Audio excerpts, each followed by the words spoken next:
Élection présidentielle au Gabon, un tournant vers le civil après le coup d'État de 2023.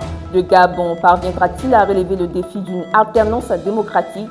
Nous analyserons le contexte politique actuel dans ce pays au cours de cette édition. Arrestation en Italie d'un chef de guerre libyen sous mandat de la Cour pénale internationale alors que le pays demeure divisé en proie des milices violentes depuis la chute de Kadhafi en 2011. Et puis, journée mondiale de l'écriture manuelle, retour aux sources pour mieux apprendre quels sont les avantages de cette forme d'écriture et les enjeux de cette journée qui en fait la promotion. Plus de détails au cours de ce journal. Bienvenue dans ce journal sur Afrique Télévisions.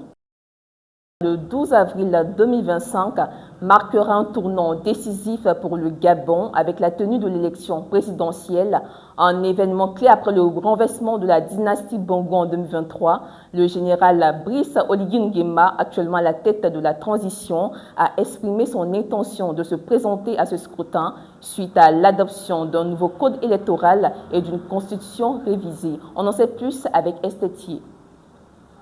Fixée au 12 avril 2025, l'élection présidentielle au Gabon marque un tournant majeur vers le retour à un régime civil après le coup d'État de 2023 qui a renversé la dynastie Bongo.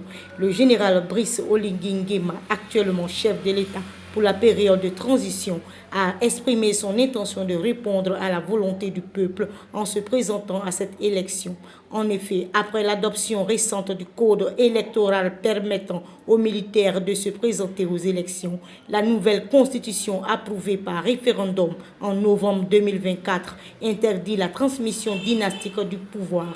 Une marche citoyenne a été organisée par des Gabonais pour appeler le président de la transition à se porter candidat, apportant ainsi un soutien massif à Oligui Nguema, qu'il considère comme un stabilisateur et un libérateur après le renversement du régime Bongo. Cette mobilisation a eu lieu dans plusieurs grandes villes du pays, notamment Libreville, Oyem, Koulamoutou et Tchibanga. Quittons l'Afrique centrale pour l'Afrique de l'Ouest. La chanteuse malienne Rokia Traoré, incarcérée depuis fin novembre 2024 à Bruxelles dans le cadre d'un conflit sur la garde de sa fille, a retrouvé la liberté. Arrêtée en Italie en juin 2024, puis transférée en Belgique en vertu d'un mandat d'arrêt européen, l'artiste se bat depuis 2019 pour obtenir la garde de sa fille résidant au Mali face à Gossen, le père. Élément de réponse avec Annick Sloué. La chanteuse malienne Rokia Traoré, incarcérée depuis fin novembre 2024 à Bruxelles dans le cadre d'un conflit sur la garde de sa fille, retrouve la liberté. Rokia Traoré avait été arrêtée en Italie en juin 2024, puis transférée en Belgique fin novembre en vertu des mandats d'arrêt européens. Depuis 2019, elle dispute la garde de sa fille vivant au Mali avec Gossen qui en est le père. Dans une déclaration, l'avocat de la chanteuse Dimitri de Beko a annoncé: aujourd'hui, Madame Traoré retrouve la liberté. Cette affaire a débuté il y a plusieurs années, a profondément affecté la carrière de l'artiste, comme elle l'a elle-même reconnu récemment. La chanteuse, âgée de 51 ans, devra désormais se présenter devant la justice pour les futures audiences. Osama Ochim, chef de guerre libyen et dirigeant d'un réseau de centres de détention tristement célèbre, a été arrêté en Italie en vertu d'un mandat émis par la Cour pénale internationale. L'arrestation est venue à Turin après un match de football fait suite à des accusations de crimes de guerre, notamment des atrocités dans des centres de détention. Commentaire signé Joël Zouzoua. La police italienne a arrêté Osama Ndiem, un chef de guerre libyen à Turin, en vertu d'un mandat de la Cour pénale internationale CPI. Ndiem, également connu sous le nom d'Osama al-Masri, dirige une branche de l'institution de réforme et de réhabilitation à Tripoli, liée à des abus dans des centres de détention. Il est accusé de crimes commis pendant la guerre civile libyenne et dans des centres où des groupes de défense des droits humains ont documenté des abus. Cette arrestation survient après l'émission de mandats d'arrêt par la CPI pour des crimes commis en Libye depuis 2011, notamment dans des centres de détention. Bien que son nom ne figure pas sur les mandats d'arrêt publiés, la CPI continue d'enquêter sur des crimes en Libye où le pays est divisé entre des administrations rivales soutenues par des groupes armés. Depuis avril 2023, la guerre entre les forces armées soudanaises et les forces de soutien rapide continue de ravager le Soudan. poussant plus d'1 million de personnes à fuir vers le Soudan du Sud. Selon l'ONU, plus de 770 000 réfugiés ont traversé la frontière au cours des 21 derniers mois, mettant une pression extrême sur les infrastructures locales. Joël Zouzoua. Plus d'1 million de réfugiés ont fui le pays, principalement vers le Soudan du Sud, où plus de 770 000 personnes ont franchi la frontière en 21 mois. Ce pays, déjà fragilisé par sa propre guerre civile, fait face à un afflux de réfugiés bien au-delà de ses capacités d'accueil. Les centres de transit débordent et les ressources essentielles comme l'eau, la nourriture et les soins de santé manquent cruellement.